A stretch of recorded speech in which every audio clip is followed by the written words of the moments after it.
12월 26일 윤석열 후보의 아내 김건희 씨가 사과문을 발표했습니다.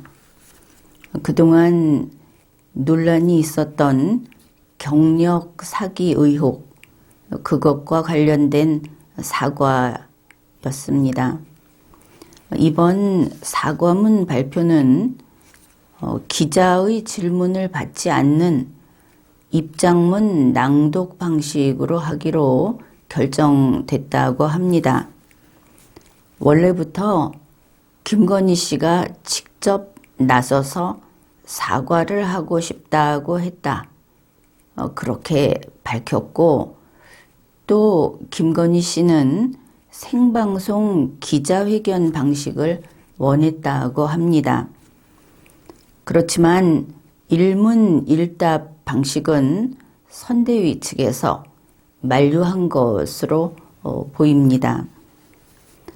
이번 입장문은 김건희 씨 본인이 작성을 했다고 하죠. 중앙일보에 따르면 이런 내용이 있습니다. 윤석열 후보 선대위 관계자가 밝힌 내용이라고 합니다. 김건희 씨가 사과 입장문을 여러 날 전부터 준비하면서 수정에 수정을 거듭했다. 그러니까 지금 그 입장문을 두고 이거 좀 말이 안 된다 하는 지적이 나오고 있죠. 그런데 그게 실수는 아니다. 이렇게 볼 수 있겠습니다. 그리고 내내 선대위 관계자가 밝힌 바에 따르면 윤석열 후보가 그 김건희 씨가 작성한 입장문을 직접 읽어보고 나서 이렇게 말을 했다고 합니다. 내 아내가 하고 싶은 의견을 많이 담았으면 좋겠다. 그러니까 이게 사과문이 아닌가 하는 의문이 생기죠. 김건희 씨가 하고 싶은 말을 많이 할 수 있게 해주는 그런 기자회견이었구나. 그것을 알 수 있습니다. 이수정 무슨 위원장인가 하는 그쪽에서도 김건희 씨 본인이 썼다 하는 주장을 했습니다. 이수정 씨 쪽에서는 여자가 유산한 이야기 이런 것을 넣고 싶었겠느냐. 그러니까 선대위 쪽이 아니고 이걸 넣는다 하는 것은 프라이버시 문제이기 때문에 김건희 씨만 넣을 수 있는 거다. 그러니 직접 썼다. 이렇게 주장을 했습니다. 그런가 하면 윤석열 후보의 새시대 준비위원회라는 유튜브 채널에서 윤석열 후보가 이렇게 밝혔습니다. 지난 12월 25일께부터 사과문을 직접 썼다.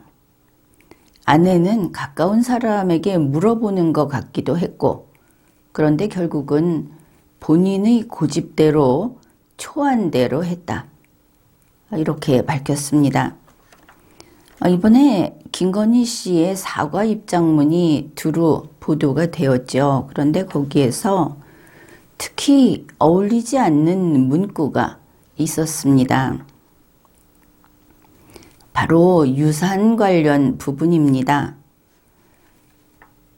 한겨레 신문 12월 26일자에 실린 그 원문을 보면 이런 내용이 있습니다. 결혼 이후 남편이 겪은 모든 고통이 다 내 탓이라고 생각을 했다. 결혼 후 어렵게 아이를 가졌지만 남편이 직장일로 몸과 마음이 지쳐 아이를 잃었다. 예쁜 아이를 낳으면 업고 출근하겠다던 남편의 간절한 소원도 들어줄 수 없게 되었다. 이것이 사과 입장문에 갑자기 들어갔는데 이거는 사과라기보다는 본인의 한탄, 원망 이런 것이 아닌가 싶죠. 무엇보다도 문장이 그렇습니다. 남편이 직장일로 몸과 마음이 지쳐 아이를 잃었다. 그러면 이게 무슨 소린가? 윤석열이 임신을 했다는 이야기인가? 윤석열이 몸과 마음이 지쳐서 유산을 했다는 이야기인가? 분명히 그렇게 되죠. 그리고 윤석열이 아이를 업고 출근을 해야 하는데 김건희 씨가 그 간절한 소원을 못 들어주게 됐다. 이렇게 되니까 상식적으로 이해가 되지 않는 겁니다. 우리 한국에서 이런 말은 남편이 아내에게 하는 말이 아니겠습니까? 도대체 윤석열과 김건희 중에 누가 남편인가? 이것까지 불분명해지는 그런 입장문이었습니다. 그러면 그 유산을 한 때가 언제인가? 이것은 언론 보도를 통해서 확인이 가능합니다. 2021년 11월 18일 조선일보, 동아일보 등에서 이런 것을 쭉 보도해 놓았기 때문입니다. 그 내용은 이렇습니다. 그때 그 김건희 씨에 대해서 무슨 개 엄마냐 뭐 이런 이야기 나왔을 때 그때 보도된 내용입니다. 김건희 씨가 유산의 아픔이 있는데 그런 말을 듣고 얼마나 가슴이 아팠겠느냐. 윤석열 후보 측에서 이렇게 말을 한 겁니다.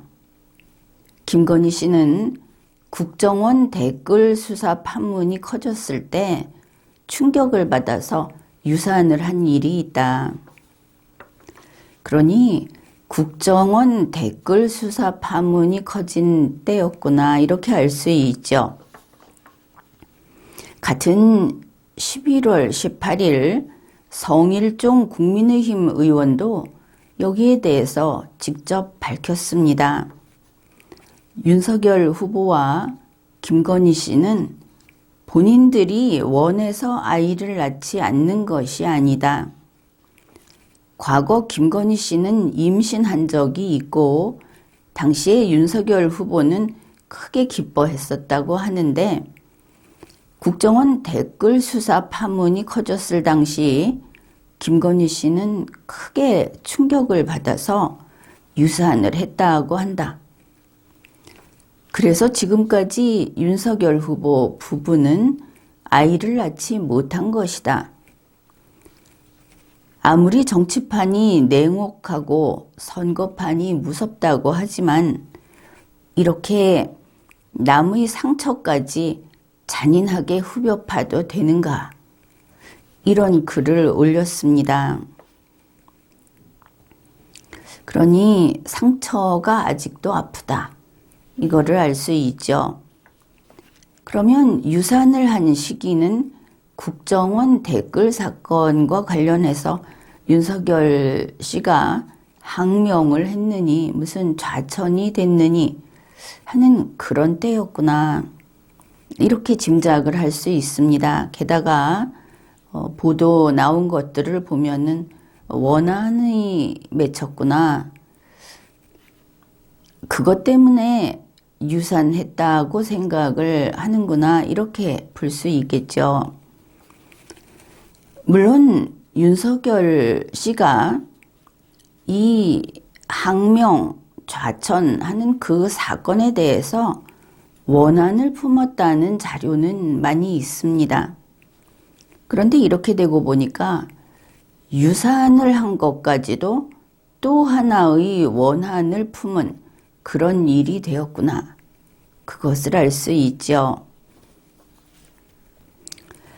윤석열 씨가 좌천이 됐다 하는 뭐 그런 때에 2016년 12월 1일 박영수 특검이 윤석열 씨를 불러들였습니다. 바로 그 무렵에 자기가 좌천돼서 떠돌아다닐 때의 심정을 윤석열 씨가 이렇게 밝혔다고 합니다. 그냥 물병 하나, 건빵 한 봉지 들고 사막에 가는 기분이다. 그래서 바로 이런 뜻인 겁니다. 살아있는 권력에 맞섰다가 인사보복을 당한 윤석열은 뜨거운 태양이 자결하는 모래 언덕을 묵묵히 홀로 걷는 것 같았다고 말했다. 그런가 하면 2016년 11월 9일 동아닷컴에 따르면 이런 내용이 있습니다. 당시 윤석열 씨를 지지하는 사람들이 윤석열과 임은정 검사, 이들을 정의로운 검사의 표상으로 칭송했다고 합니다.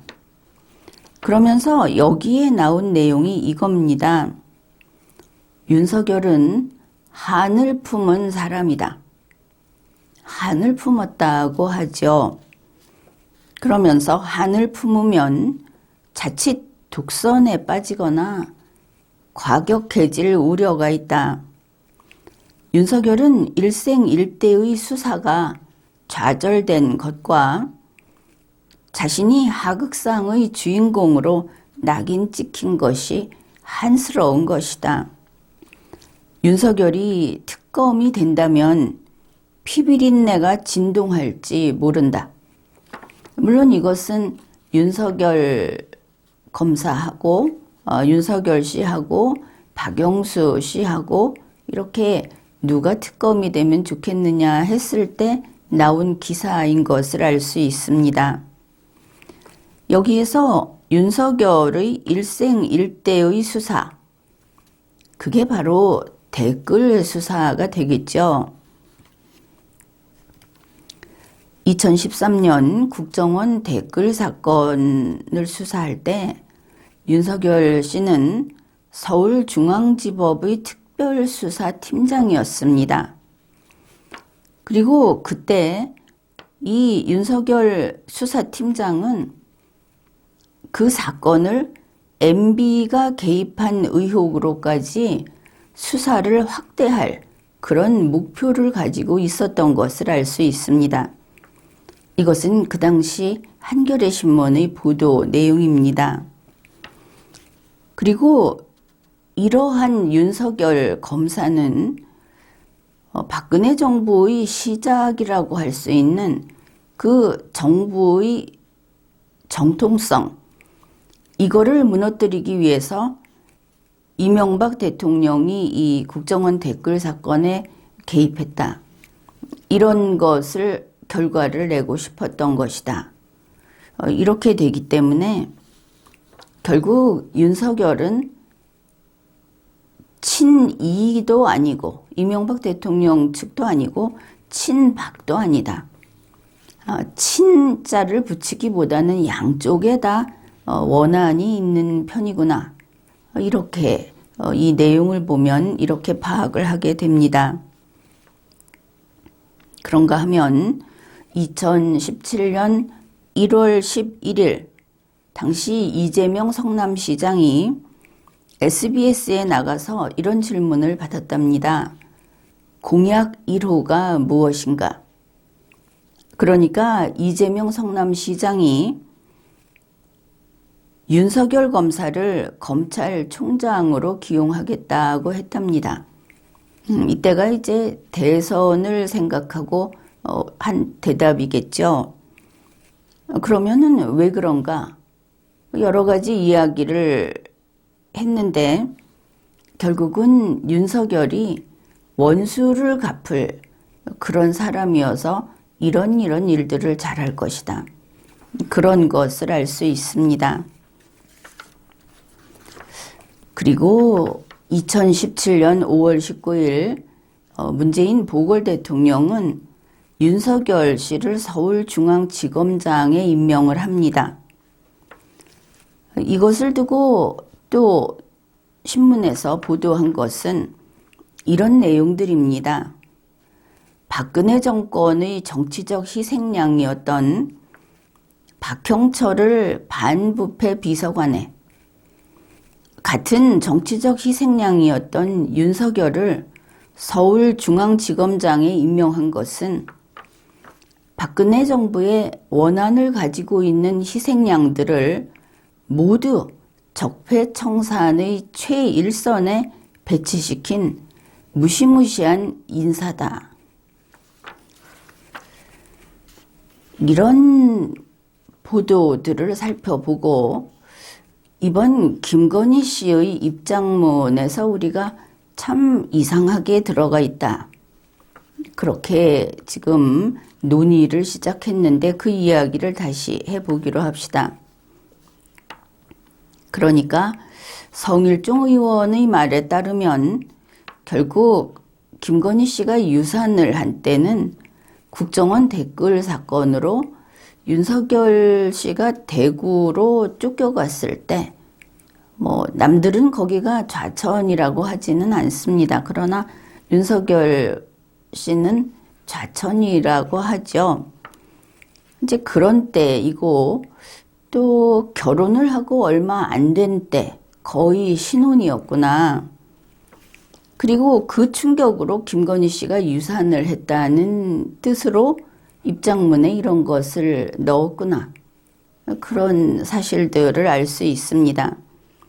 그래서 이 바보 같은 문장이 우리는 이건 사과문에 어울리지 않는다 했던 그런 문장이 나온 경로를 알 수 있게 된 것이죠. 김건희 씨 마음은 이게 유산이라는 것이 돈을 물려받는다 하는 유산이 아니고 아이 이야기 아닙니까? 그 아이를 잃었다. 김건희 씨의 이런 마음은 윤석열 씨의 마음하고 같겠죠. 두 사람이 부모고 자기들의 아이가 죽었다고 생각을 하니까. 그런데 그 아이를 유산한 것은 성일종 의원의 이야기를 보면은 누구 탓입니까? 바로 박근혜 탓인 것이죠. 박근혜에 대한 마음이 저렇게 뼛속 깊이 미움으로 남아있구나 하는 것을 알 수 있는 겁니다. 그러니까 이 사과문에까지 굳이 넣은 것이 아니겠습니까? 그리고 바로 이 유산 부분, 그게 윤석열 후보가 아내가 하고 싶은 말을 다 하게 해주기를 바란다 한 그것이 아닌가, 그렇게 짐작을 할 수 있습니다. 이제 우리도 이상한 사과문을 이해할 수 있게 되었죠. 이 유산이라는 것하고 김건희 씨의 경력 사기 사과하고는 관계가 없으니까. 그런데 여기에서 유산 부분을 굳이 넣은 것은 한이 맺혀 있다는 뜻, 그것을 우리가 알 수 있습니다. 이 바보 같은 문장에서 그것을 알 수 있는 것이죠. 그러고 보면 이제 와서 그런 일도 있었구나 하고 보면 윤석열 씨가 혹시 아주 깊은 원한을 품고 있었던 것인가? 적폐청산 수사를 그렇게 사납게 한 것이 지금까지 복수를 한 것인가? 이제 그런 생각도 하게 됩니다. 그것과 관련이 있는 것이 시사인에서는 이런 보도를 했습니다. 윤석열은 박근혜 정부의 시작인 사건, 그리고 끝을 장식하는 사건을 둘 다 맡았다. 한겨레 신문은 윤석열 검사 입장에서는 복수처럼 보일 가능성이 있었다. 그리고 머니투데이는 이렇게 보도를 했습니다. 윤석열 검사는 최순실 국정농단 특검팀에 수사팀장으로 임명되며 화려하게 부활했다. 윤석열 검사가 합류한 특검팀에서는 박근혜 전 대통령과 이재용 삼성전자 부회장을 구속시키는 등 수사 성과를 올렸다. 그리고 2017년 4월 17일 이데일리의 보도입니다. 박근혜 구속의 발판을 닦은 윤석열 한동훈 검사. 검찰이 박근혜 전 대통령을 구속한 데에는 특검의 역할이 컸다. 특검이 이재용 부회장을 구속하지 못했으면 박근혜 전 대통령을 구속하기는 쉽지 않았을 것이라는 게 법조계의 분석이다. 그러면 이재용 부회장을 구속하는 것, 거기에 얼마나 공을 들였는가? 2017년 5월 20일 국민일보에는 이런 내용이 있습니다.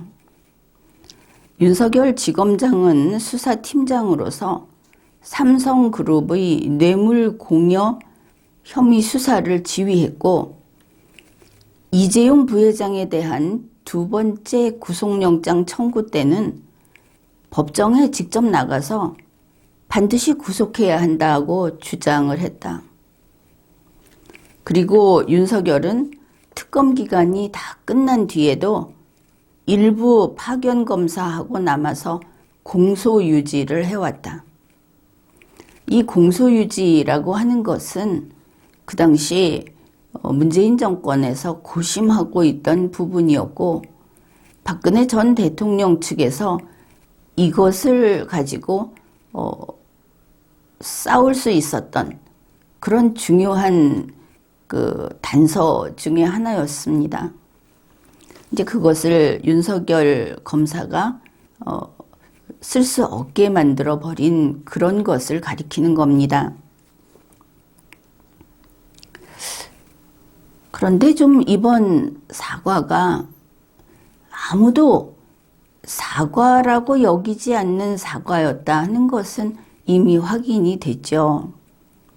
그러면 사과도 아니었는가? 이런 식으로 해서 대선을 망치겠다는 건가? 또 이런 걱정도 해야 할 것 같습니다. 왜냐하면 이번 사과는 참 이상한 사과였습니다.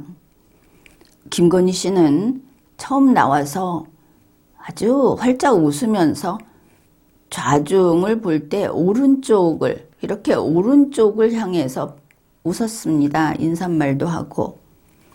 그리고 말을 할 때마다 오른쪽을 봤습니다. 정면을 거의 안 보고. 그래서 좌파 언론도 삐딱하게 입장문을 읽었다 이렇게 보도를 했습니다.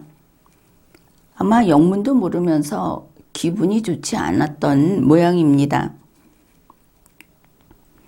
이 입장문 발표를 하는 그 장소는 중앙에서 왼쪽으로는 공중파, 그쪽에서 나온 사람들이 있었고 오른쪽에는 윤석열 후보 측 유튜버 등이 있었습니다.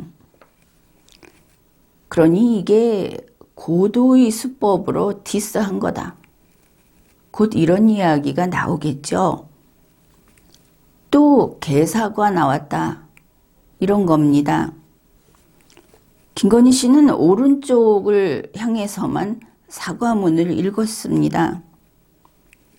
그것도 사과문이라고 볼 수 없는 이상한 사과문을. 그러니 이게 사과가 아니라 대선 망치자는 거냐? 이런 소리가 나오는 것이죠.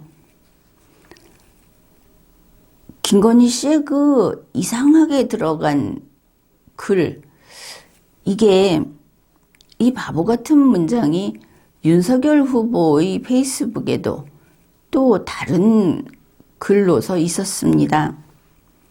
12월 24일 윤석열 후보가 올린 글에는 이런 내용이 있습니다. 국민 누구나 따뜻하고 깨끗한 집에서 살 수 있는 나라를 만들겠습니다. 그래서 그런 정책을 내놓을 것이라고 생각을 하지요. 그런데 말미에 이렇게 썼습니다. 크리스마스인 오늘 불편한 환경에서 살고 계신 분들을 생각하면 마음이 아픕니다. 내가 약속한 정책이 도움이 되기를 소망합니다. 기원문을 만들고 말았습니다. 그냥 기도문. 그러면 자기가 만든 정책이 누구에게 도움이 되기를 바라는 건가? 지난번 자영업자 지원 케이스처럼 이재명 후보가 이것을 가져가 주기를 바라는 건가? 아니면 그냥 옛다 립서비스 내 말했으니까 됐지. 지금 윤석열 김건희 부부는 그런 것이 아주 많죠. 옛다 사과 내 사과했으니까 됐지. 이런 거 참 많이 하고 있는데 똑같은 것을 한 것인가? 지금 보면 윤석열 후보는 원래 진영이 보수 쪽이 아닙니다. 사람들을 불러서 대접한 것도 다 문재인 민주당 사람들이고 청와대 사람들이고 그것은 방송에서도 이미 밝혀졌죠. 그런데 지금 진영이 다른 보수 우파에 와서 벌써 두 번째 또다시 후원금을 걷고 있습니다. 그렇게 후원금 받아서 흥청망청 쓰면서 무엇을 하는 것인가? 실제로 하는 것은 보수를 욕해서 보수표 떨어뜨리고 좌파를 성질 건드려서 좌파표 떨어뜨리고 이러고 있습니다. 그럼에도 불구하고 대선 포기는 생각이 없는 모양입니다. 김건희 씨가 청와대까지 잘 들어가겠다. 선대위에서 외국 여행 갈 때는 같이 다닐 거다. 이런 식으로 이야기를 하니까 결국 지금 이 부부가 하고 있는 것이 복수의 최종장인가? 이런 좀 암울한 혹은 끔찍한 그런 걱정을 하게 됩니다. 지금까지 리걸마인드 연구소였습니다.